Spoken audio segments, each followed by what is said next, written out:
ነጠላ ለመተት እንቆርጣለን። የውስጥ ገላ እንፈልጋለን። በየሰው ደጅ ሄደን እናደባለን፣ ደም እንረጫለን፣ አይጥ ገንዘን እንጥላለን፣ ዶሮ ጠመዘን እንወረውራለን። እርጉፎ፣ ፈጫሳ፣ መቺሳ ምናምን እያደረግን ከመናፍስት ጋር የተቆራኘ ህይወት እንኖራለን።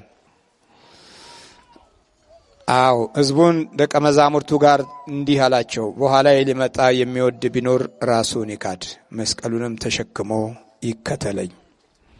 ነፍሱን ሊያድን የሚወድ ሁሉ ያጠፋታል። ስለ እኔና ስለ ወንጌል ነፍሱን የሚያጠፋ ሁሉ ግን ያድናታል። ሰው ዓለምን ሁሉ ቢያተርፍ ነፍሱን ቢያጎድል ምን ይጠቅመዋል? ዓለምን ሁሉ ቢነዳ ቢገዛ ስለ ነፍሱ ቢጎድል ነፍሱን ቢያጣ ስለ ነፍሱ ምንም አይነት ግዴለሽ ቢሆን ምን ይጠቅመዋል? ምንድነው ጥቅሙ? አሁን እንበላለን ብለው ቢበሉ የማይደሰቱ ብዙ ናቸው። እንጠጣለን ብለው ቢጠጡ የሚታመሙ ጥቂቶች አይደሉም። ለመጠጥ የሚኖሩ ብዙዎች ናቸው። ለእንጀራ ለሆድ የሚኖሩ ብዙዎች ናቸው። ግን ደስታ ደግሞ የላቸውም። ምን ይጠቅመዋል ነፍሱ ቢጎድል? ከነፍስ ጋር ህብረት ስለሌላቸው ጭንቀታሞች፣ ውጥረታሞች ናቸው።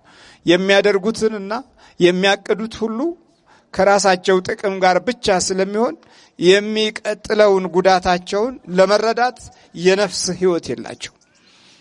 ስለዚህ እንብላ እንጠጣ ያልንባቸው ዘመኖች የብዙ የህይወት ኪሳራዎች አስከትለዋል።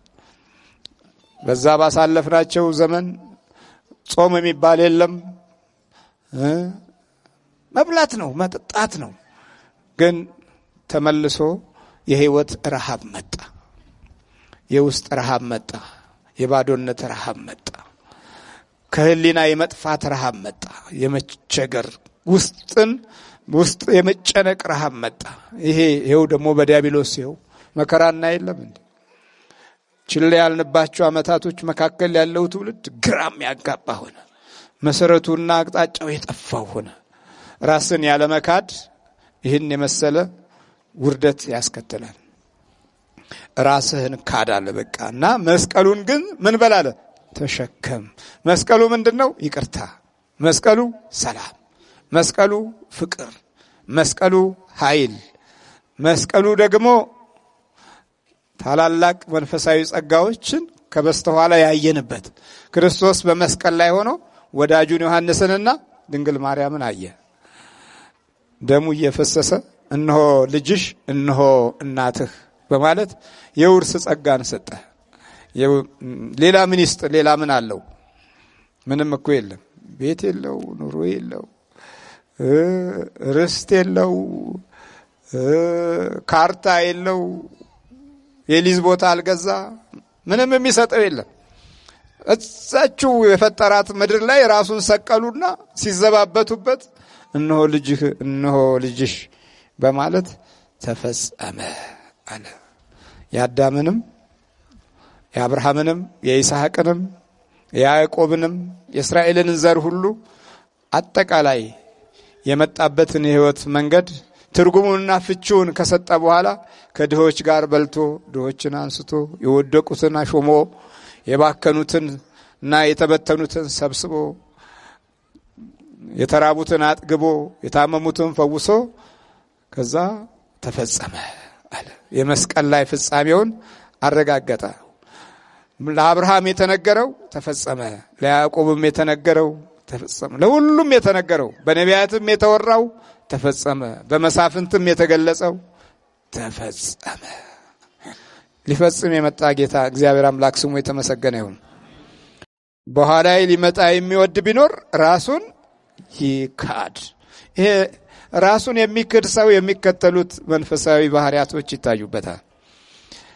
ራሱን ሲክድ ሌላውን ይወዳል። ምንድነው? ራሱን ሲክድ ሌላውን ይወዳል። አባቶቻችን ስለ ሌላው ኖረዋል። ራሱን ያልካደ ለራሱ ይኖራል፣ ሌላውን ያፈርሳል፣ ሌላውን ያጠፋል፣ ሌላውን ይበዘብዛል፣ ሌላውን ይሰርቃል፣ ሌላውን ይጎዳል። ራሱን ያልካደ ምልክቱ ይሄ ነው። ራሱን ሲክድ ሌላውን ይወዳል። የተቸገረውን ይወዳል፣ የተጨነቀውን ይወዳል፣ የተራበውን ይወዳል፣ የደህየውን ይወዳል፣ የወደቀውን ይወዳል። አዎ ወደ ታች የወረዱትን ይወዳል፣ ዘመን የጣላቸውን ይወዳል፣ ጊዜ ከዳቸውን ይወዳል። ይሄ ራሱን የካደ ሰው ምልክት ነው። ይህ ራስን የመካድ ትምህርት ደግሞ ከክርስቶስ ነው የምናየው። ክርስቶስ ራሱን ለመስቀል ሰጥቶ ሌላውን ይወዳል። እየተደበደበ ደብዳቢዎቹን ይወዳል፣ እየጠሉት ጠሊዎቹን ይወዳል። እንዲህ አይደል ያለው? የሚያደርጉትን አያውቁትምና ይቅር በላቸው። ይሄም ፍቅር ነው፣ ሌላውን መውደድ ነው። ራስን መካድ ሌላውን የመውደድ ጸጋ ነው። ልክ ራሳችንን ስንወድ ደግሞ ሌላውን እናጠፋለን።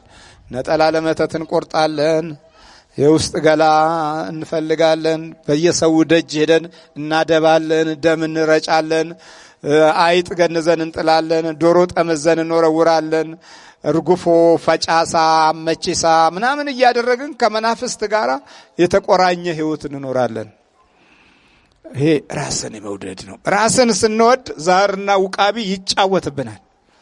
እንደው እግሬን አመመኝ ምን ላድርግ? ጠንቋይ ቤት ሂጂ። ራስን የመውደድ ምልክት ነው። ሄደን ጠንቋይ ቤት ማበደስ ስንጀምር እነ ወፋ፣ እነ ዳልሞቴ፣ እነ ጠቋር፣ እነ ሰንጋላ፣ እነ ሙጬ ዘሪጋ፣ እነ ሀጎስ፣ እነ ጨንገር፣ እነ አዳኝ ወርቁ ሰፍረውብን ተመልሰን በዛች ትንሽ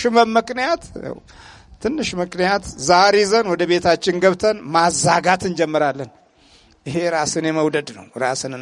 ራሳችንን ምን ላርቅነን ደግሞ እንምንላቸው ነገሮች አሉ እና ምን ላርቅ እንደው ልጅ እኮ ነው ይባላል እና ስታመም ምን ላርገው ይባላል።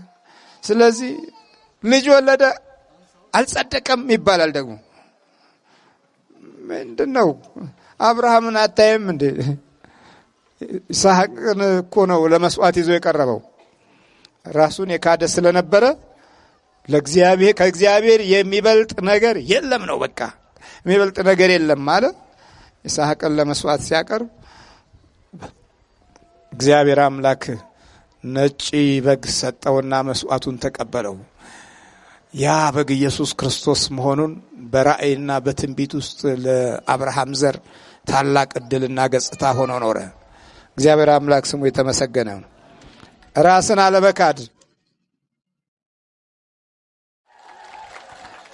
አለመካድ ሌላው ደግሞ ትልቁ ጉዳት ራስን አለመካድ የሌላውን ጥቅም ማጥፋት ነው።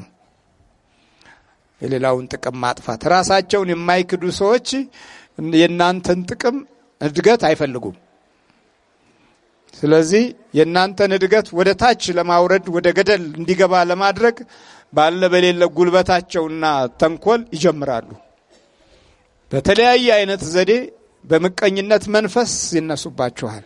ይሄ ራስን ያልካደ የሌላውን ጥቅም ለማጥፋት በሌላው ለመጠቀም የሚያደርጋቸው ክፋቶች አንዱ መግለጫ ነው። ክርስቲያን ራሳቸውን ካልካዱ በጎረቤቶቻቸው ላይ ክፎች ይሆናሉ። እድገታቸውን አይፈልጉም፣ ማግኘታቸውን አይፈልጉም፣ ሰላማቸውን አይፈልጉም። ይሄ ራሱን ያልካደ የክርስቶስን ፍቅር በሰውነት ውስጥ ያልያዘ ያልተሸከመ። ራሱን ያልካደ ሰው መስቀሉን አይደለም የሚሸከመው፣ ነገር ነው የሚሸከመው። የሚሸከመው ምንድነው? ነገር፣ ክፋት፣ ተንኮል፣ ምቀኝነት፣ ደባ፣ መሰሪነት፣ እነዚህን ነው የሚሸከመው። ዛሬ በብዙ መሰሪዎችና ተንኮለኞች ሰዎች አይደሉም ህዝቦች መካከል ነው ያለ ነው። ሰዎች ትንሽ ናቸው፣ ህዝቦች ነው። ዛሬ የተንኮል ህዝብ ነው የበዛው፣ የግፍ ህዝብ ነው የበዛው። ተንኮልና አመጻ ህዝብ እስኪሆን ድረስ ራሱን የሚክድ የጠፋ መሆኑን ያሳያል። ሌላው ራሱን የማይክድ እልህኛ ይሆናል። ምን ይሆናል? እልህኛ። የስልጣን እልህኛ፣ የማዕረግ እልህኛ፣ የእውቀት እልህኛ፣ የክፋት እልህኛ ይሆናል። እልሁ ደግሞ እንድጠፋ እንጂ እንድለማ አይደለም። የእልህ ባህሪያቶች ጥሎ ማለፍን የሚያሳዩ ናቸው። ሌላውን ገፍቶ፣ ሌላውን አውድሞ፣ ሌላውን አፍዞ፣ ሌላውን አደንግዞ ማለፊያ መንገድ ነው እልህ ራሱ። ሌላው ራሱን የማይክድ የዲያብሎስ መግለጫ ይሆናል። የምን መግለጫ ይሆናል? የዲያብሎስ መግለጫ። እያንዳንዷ ሰዓት ከክፉ ድርጊትና ስራ ጋራ ለመፈጸም ቀን ከሌሊት ሲያደባ ታገኙታላችሁ። ዲያብሎስ ሰውን ማጥፋት ስለሚፈልግ እንዲህ አይነት አጥፊዎችን ሲያገኝ በጣም ይደሰታል። ስለዚህ እግዚአብሔር ራሳቸውን በካዱ ሰዎች ክብሩን ሲገልጥ፣ ዲያብሎስ ደግሞ ራሳቸውን በማይክዱ ሰዎች ውርደትንና ጥፋትን ይገልጣል። ለዚህ ነው የተመተተብን እኮ፣ ለዚህ ነው የፈዘዝ ነው፣ ለዚህ ነው የደነገዝ ነው። ስለዚህ መስቀልን ተሸክሞ የማይሄድ መስቀልን ተሸክሞ የማይከተለኝ ነፍሱን የጎዳ ነው አለ። መስቀልን ተሸክሞ የሚከተለኝ ግን ራሱን የካደ ስለሆነ የነፍሱን ኃይል ከስጋው ጋር ይይዛል። ስለዚህ በጠላት ፊት ምንም አይነት ጉዳት የፈለገው አይነት ደባ ቢመጣ መቋቋም የሚችልበትን ጉልበት እግዚአብሔር አምላክ ይሰጠዋል። ዓለምን የፈጠረው ቃሉ ሰው ስለሆነ እንድንወድቅ የማይፈልገው አምላክ እኮ ለዚህ ነው ቃል ስጋ ሆነ አይደል ያለው። በሱ ጸጋንና እውነትን ተመልተን ዘርና ጎሳ ሳይለይ ለሁሉም ምሕረትና ቸርነትን ሰጥቶ ወደ ሰማይ ከፍ ከፍ አለ፣ አረገ። ስለዚህ ሰው ዓለሙን ሁሉ ቢያተርፍ ነፍሱን ቢያጎድል ምን ይጠቅመዋል? ሰውስ ስለ ነፍሱ ቤዛ ምን ይሰጣል? ምን አለው የሚሰጠው? በቃ እኮ ምንም። የአመፃ ገንዘብ ሲያልቅ በዘላለም ቤቶች እንዲቀበሏችሁ ለእናንተ በአመፃ ገንዘብ ወዳጆችን አድርጉ በማለት ደግሞ ይነግረናል። በዘላለም ቤቶች ምን እንዲሏችሁ?